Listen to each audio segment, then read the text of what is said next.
picture this. You're sitting in a meeting room, or maybe, you're just staring at a grid of faces on a video call. Oh, the dreaded grid. Right, the grid. And you're presenting something that you've, worked incredibly hard on, and there they are, that one coworker. Oh, yeah, we all have one. You know exactly who I'm talking about, the one who lets out that tiny, almost, imperceptible sigh whenever you start to speak. Or maybe they're the person who replies to your, carefully crafted, intensely detailed 3-paragraph project update.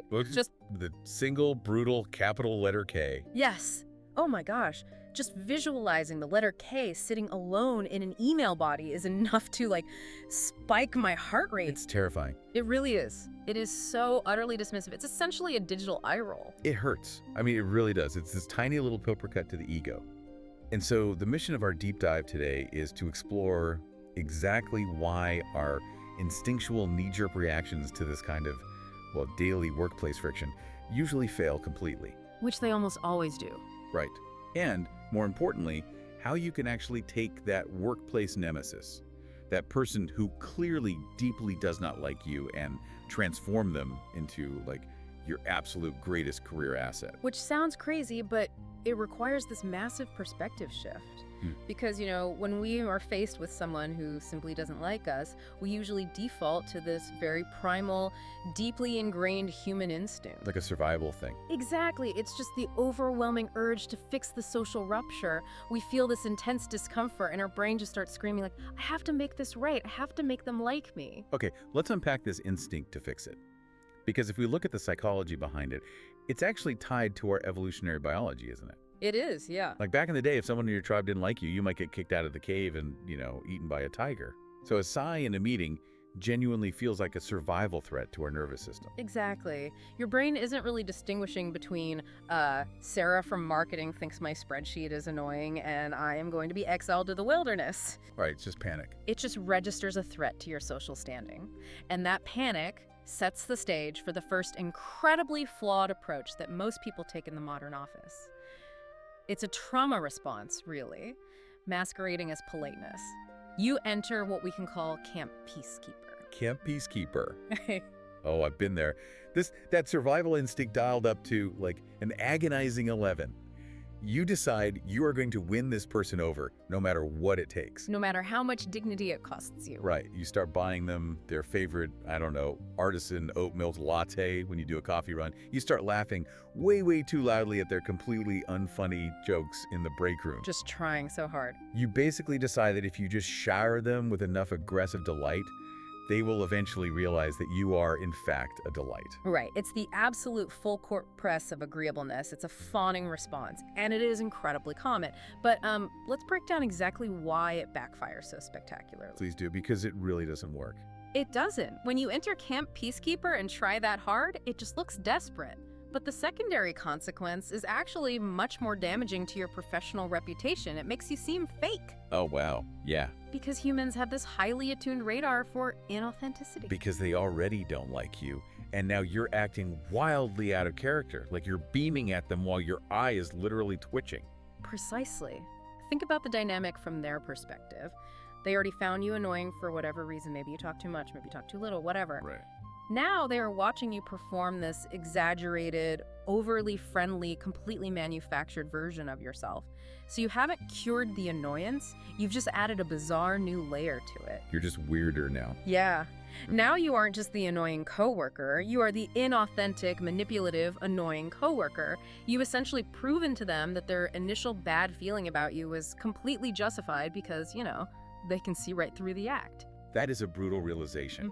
I mean, you spend $12.20 of your morning acquiring this specific oat milk latte, and all it does is confirm to them that you're a phony. It's the worst. And I think that realization, the sheer humiliation of trying to win someone over and having it fail, is what causes the pendulum to swing completely in the opposite direction. It absolutely is. You feel burned, you tried to be nice, they rejected it, so your ego just tries to reclaim its power. Which naturally leads us to the other extreme. If Camp Peacekeeper is all about aggressive warmth, you retreat to the opposite approach, which is Camp Cold War. Oh, Camp Cold War. And man, I know so many people who operate here. They go full Ice Queen. The logic flips to, Like, well, if you don't like me, then as far as I'm concerned, you simply do not exist as a human being. Oh, absolutely. The absolute calculated freezing out. Yeah. You start treating this person like a broken vending machine in the hallway. You avoid eye contact. You entirely eliminate any possibility of small talk before the Zoom meeting officially starts. Not even a "how was your weekend?" Nothing. And my personal favorite detail, from the sources you start sending your required project updates exactly 3 minutes before the deadline. Yeah. And the email contains absolutely zero greetings. Just the file. No hi, no hope you're having a good week. Just the attachment and a sterile auto signature. It's the total weaponization of professionalism. Yeah. You are doing technically exactly what is required for your job descriptions to overlap and not 1 millimeter more. Right. It's like two divorced parents trying to arrange custody of an Excel spreadsheet. It is perfectly cold, entirely transactional, and totally devoid of warmth. Divorced parents sharing custody of a spreadsheet. That is exactly the vibe. Yeah. But I have to be honest here. I want to push back on this a little bit. Okay, go for it. When we talk about Camp Cold War, a part of me thinks, wait, isn't that just a form of setting healthy boundaries? Like, if someone is toxic or sighing at you in meetings or sending you dismissive emails, why is it a bad thing to just freeze them out, protect your peace, and stick strictly to the work? Doesn't that make you the bigger person? Well, what's fascinating here is the hidden psychological cost of that exact mindset. You're right, in the moment, freezing someone out feels powerful. It feels like you are taking control of the narrative. Yeah, it feels good. It does. You're telling yourself, I am establishing a strong boundary. But there is a massive structural difference between a healthy boundary and an ice wall. An ice wall. Okay, I like that distinction. Break that down for me. So a boundary is neutral. It's a fence. It just sits there and does its job. An ice wall, on the other hand, requires constant active refrigeration. Oh, I see. It is incredibly exhausting to maintain. You burn massive amounts of mental calories keeping up that wall. Think about it. To perfectly ignore someone, you have to be hyper aware of where they are at all times. You have to know where they are to avoid them. Exactly. You have to actively remember not to look at them. You have to actively police your own language in group settings to make sure your tone is sufficiently cold, but not technically insubordinate. You are strategizing about sending that email at 11:05 a.m. just to make a point. Oh, wow. So the irony is, by trying to pretend this person doesn't exist, you are actually dedicating way more time and energy to thinking about them. Exactly. You're in the shower arguing with them in your head. You're driving home thinking about the perfect icy retort you should have used. Precisely. You are dedicating a huge chunk of your cognitive load to a person who doesn't even like you. And ultimately, the work suffers. Because you can't collaborate. Right. You cannot collaborate effectively when you're acting like hostile exes. Yeah. The communication breaks down, the friction slows the entire project down, and let's be real, the whole team feels the chill in the room. It makes everyone else uncomfortable. Totally.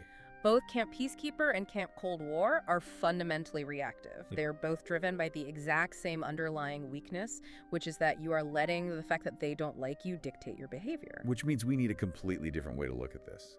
We need a massive paradigm shift if both the people-pleasing approach and the Ice Queen approach are doomed to fail. We do. And that brings us to the core shift for this entire deep dive. We have to accept a somewhat spicy truth about professional life. You do not need to be liked to be highly effective. So true. In fact, trying to force personal compatibility with everyone in the office is a massive waste of your time and your talent. It really is a radical departure from the way most of us are taught to navigate a career. I mean, from day one, we are conditioned to believe that likability and success are inextricably linked. Like networking and making friends. Right. We think being a team player means everyone wants to grab a beer with you. But separating personal affinity from professional effectiveness opens up a completely new strategic avenue. Here's where it gets really interesting, because we aren't just saying ignore the haters and do your job. Yeah. We're going a step further. We're introducing this concept of the zero-cost auditor. The zero-cost auditor, I love this. The argument is that having someone in the office who actively dislikes you might actually be your best career asset, provided you know exactly how to leverage them. It is such a brilliant reframing of a negative situation. It completely strips the emotion out of the dynamic. To really get why this is so brilliant, Yeah. we have to contrast it with the people who actually do like you. Yeah. Let's think about your workplace friends. Okay. You pitch an idea in a meeting, and what do your friends do? They nod, they validate you, they tell you your ideas are fantastic, but they are heavily, heavily biased because at the end of the day, they just want to grab lunch with you later. Yeah, they want to maintain the pleasant emotional dynamic of your friendship. Exactly. Your friends are not motivated to find the flaws in your thinking. They are motivated to support you, which feels great emotionally. I mean, it's nice to be validated, but it can be professionally dangerous. Because it's an echo chamber. Completely. It creates a complete echo chamber. If your proposal has a glaring hole in the budget or a terrible structural flaw, your friend might subconsciously overlook it or purposefully soften their critique because they don't want to create conflict. They don't want to hurt your feelings. And as a result, you might launch a terrible project. But your hater, the coworker who sighs, the one who replies with K, they are a completely different story. They do not care about your feelings. Not even a little bit. They are actively hunting for your mistakes. That is the very definition of the zero-cost auditor. Hunting for mistakes. Yes. They are highly motivated by their own personal dislike of you to tear your ideas apart. They desperately want to find the typo. They want to find the logical fallacy. They want to point out the budget discrepancy in front of the boss so they can feel superior. Which, when you say it out loud, sounds absolutely terrifying at first. I mean, why would I want someone hunting for my mistakes? Because of the logical conclusion of that exact dynamic, if someone who genuinely dislikes you, who is actively, aggressively looking for a reason to shoot down your project, looks at your proposal and cannot find a single flaw, then that proposal is officially bulletproof. Wow. They have essentially stress-tested your work for free. You didn't have to hire an external consultant to do a risk analysis. Your annoyed coworker just did the auditing for you, fueled entirely by their own petty grievances. I love that so much. You're basically outsourcing your quality control to the person who wants to see you fail. Yeah. You're using their negative energy to guarantee your own success. Exactly. But that brings up a really practical rubber meets the road question. Yeah. The theory is great. Understanding that you're a zero-cost auditor is great. But how do we actually execute this? Right. Because it's one thing to know this intellectually. It's another thing to sit in a tense meeting, feel your face get hot, and not lose your cool when they start acting up. That is the critical step. Theory is useless without tactical application. We have to know how to navigate the moment of impact. Right, so let's set up a very specific scenario to show how this works. Let's call it the Sarah from Marketing maneuver. Okay, let's hear it. So let's set the scene. You are standing up, giving a presentation to the department. You're laying out your new project timeline. Yeah. And right on cue, Sarah from Marketing, who we've established is definitely not the president of your fan club, rolls her eyes. Ugh, the eye roll. It's not subtle. It's a heavy, visible eye roll, accompanied by a sharp exhale. The whole room feels the shift in energy. Everyone freezes to see what you'll do. Now, based on what we've learned, you did not enter Camp Peacekeeper and try to soften your pitch with a joke. Oh, no? And you don't enter Camp Cold War and pointedly ignore her while staring at the projector screen. You lean right into the friction. You go straight toward the resistance. You lean in, you stop talking, you look her directly in the eye, and you use this exact script. Sarah, I know this route isn't your favorite, but what is the specific bottleneck you are predicting? That phrasing is surgical. It is absolutely masterful communication. So what does this all mean mechanically? When we dissect that sentence, it's not just a polite question. And honestly, it's not verbal judo. That's kind of a cliche. It's more like capturing kinetic energy. Oh, I like that. It's like, Sarah is a machine generating all this wasted toxic heat through her personal annoyance. And instead of blocking that heat, you are suddenly funneling it directly into the turbine that powers your project. That is a phenomenal analogy. You are capturing the heat. Let's break down exactly why that script works so well and why it captures that energy. Yeah, let's break it down. First, you start with, Sarah, I know this route isn't your favorite.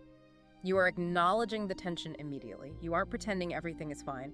You are calmly, professionally stating that you know she has objections. Taking away the elephant in the room. Exactly. This instantly disarms the passive aggressiveness of an eye roll. Because, passive aggression, like an eye roll or a sigh, thrives in silence. It relies on plausible deniability. By calling it out neutrally, you strip away its power. You drag it into the light, and then the second half of the script, what is the specific bottleneck you are predicting? Yes, that is the trap. You are demanding specificity. You aren't asking, why don't you like this? If you ask a broad emotional question, you invite an emotional or personal attack. She can just say, I just think it's a bad idea. Right. But by asking for a specific bottleneck, you are forcing her to translate her personal petty annoyance into professional, actionable data. If we connect this to the bigger picture, you have just trapped her in the ultimate professional win-win scenario for yourself. Because let's game out her options in that exact moment. The entire team is watching. The boss is watching. You've just asked her a highly professional, highly specific question about the project's logistics. Right. Let's look at option 1. She actually has a brilliant critique. Maybe underneath her annoyance, she realizes that your timeline completely ignores a major software update happening in Q3. Which would ruin the project. Right. She points out a genuine bottleneck that you completely missed. If that happens, he just did the job of the zero-cost auditor. Yeah. She just gave you the exact piece of feedback you needed to fix the project before it launches and fails. Yeah. In that scenario, you swallow your pride, you genuinely thank her for catching it, you improve the proposal, and the work gets better. You win. And think about what that does to the dynamic. If you actually thank her for pointing out a flaw, you completely scramble her radar. She wanted you to be defensive, and instead, you utilized her. Exactly. But let's look at option 2, which is honestly more likely. She's just rolling her eyes because she was annoyed with your tone of voice, and she actually has absolutely nothing of substance to add. If that's the case, she is in a corner, she's going to stammer, she's going to backpedal, she might try to be vague and say, I just don't think it will work. And what do you do then, if she doubles down with vagueness? You hold the line with extreme professionalism. You say, I'm completely open to revising the timeline, but I need to know exactly which metric you're concerned about so we can address it. Wow. Just relentless logic. You just keep demanding data. Eventually, she has to shut up. And in doing so, she ends up looking petty, emotional, and unprepared in front of the entire team, while you look like the calm, collected professional who just wants to relentlessly optimize the workflow. Either way, whether she has a point or she doesn't, you win. It's honestly exhilarating when you think about it. Yeah. It completely removes the fear of the office hater. You no longer have to dread that sigh because you know exactly how to monetize it for your own success. Monetize the sigh, yes. So if we look back at the journey we've taken through all these concepts today, the takeaway for you listening is crystal clear. It is time to stop burning your precious mental calories trying to make everyone in the office love you. The artisan oat milk lattes aren't working, and they just make you look fake. And equally, it is time to stop burning calories, building, and refrigerating those exhausting ice walls. Treating people like broken vending machines is draining your energy, it's making you miserable, and it's ultimately hurting your workflow. Exactly. Instead of doing either of those things, be ready to let them hate you. Let them dislike you all the way to better results. Use their critical eye as your own personal stress test. Yes. Don't shrink when they sigh. Lean in and force them to articulate their eye rolls into specific, actionable feedback that makes you look like a genius. This raises a really important question, though. A final thought I think we really need to sit with, especially if we care about our long-term career trajectories. Oh, what's that? If a hater, someone who genuinely doesn't like us, serves as this crucial zero-cost auditor who makes our work absolutely bulletproof, then we have to flip the mirror around and look at our friends. Does that mean the echo chamber of our supportive friends is actually the biggest danger to our professional growth? Oh, wow. That is a heavy thought. Think about it. If we are only ever surrounded by people who nod, who agree with us, and who validate our every thought because they want to preserve the relationship and go get lunch, are we constantly mistaking comfort for competence? It's a provocative thought. We spend so much time worrying about the people who challenge us and dislike us, but maybe we should be much more worried about the people who never ever push back. That is an absolute truth bomb right there. Are we mistaking comfort for competence? Are we building careers on the flimsy foundation of our friends' politeness? It's something to think about. So the next time you check your inbox or your Slack channel and you see that brutal, dismissive single letter K staring back at you, don't let it ruin your afternoon. Don't sigh, don't go buy a latte, don't build an ice wall. Just smile. Just smile, because that's not a threat. That's an auditor clocking in for their shift. Let them do the heavy lifting. Let them do the work. Let them do the work. Keep that in mind for your next meeting.